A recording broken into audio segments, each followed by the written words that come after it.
پتہ ہے بندہ نیک کون ہوتا ہے؟ جس کی تنہائی نیک ہوتی ہے، جو اکیلے میں نیک ہوتا ہے۔ تنہائی جس کی پاک صاف ہوتی ہے، اصل میں وہ بندہ نیک ہوتا ہے۔ ہمارے ہاں نا بالخصوص نوجوان نسل سے کہوں گا، تمہارے پاس سہولت آئی ہے موبائل کی، تمہارے پاس سہولت آئی ہے انٹرنیٹ کی، لیکن دیکھنا اس کی وجہ سے کہیں تمہاری تنہائی ناپاک نہ ہو جائے۔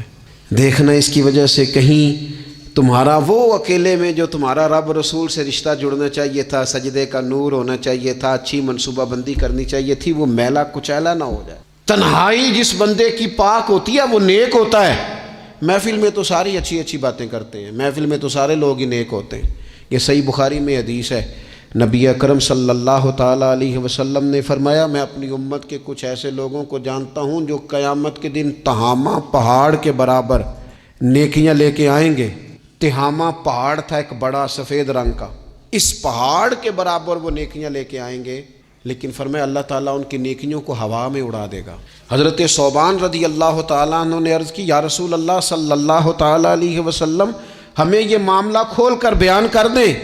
حضور علیہ الصلوۃ والسلام فرمانے لگے، وہ راتوں کو عبادت بھی کرتے ہیں، اللہ کی بارگاہ میں بھی حاضر ہوتے ہیں، لیکن فرمایا ان لوگوں کا مسئلہ یہ ہے، ان کا نقصان یہ ہے، گھاٹا اور خسارہ یہ ہے کہ جب وہ اکیلے ہوتے ہیں تو رب کی حرمتوں کو پامال کرتے ہیں، دین کی حدوں کو توڑتے ہیں، تنہائیوں میں رب کی نافرمانی کرتے ہیں۔ نتیجہ کیا نکلتا ہے کہ وہ جو لوگوں کے بیچ نیکیاں کی ہوتی ہیں، نمازیں پڑھی ہوتی ہیں، عبادتیں کی ہوتی ہیں، صدقات کی ہوتے ہیں، وہ بھی ضائع ہو جاتے ہیں۔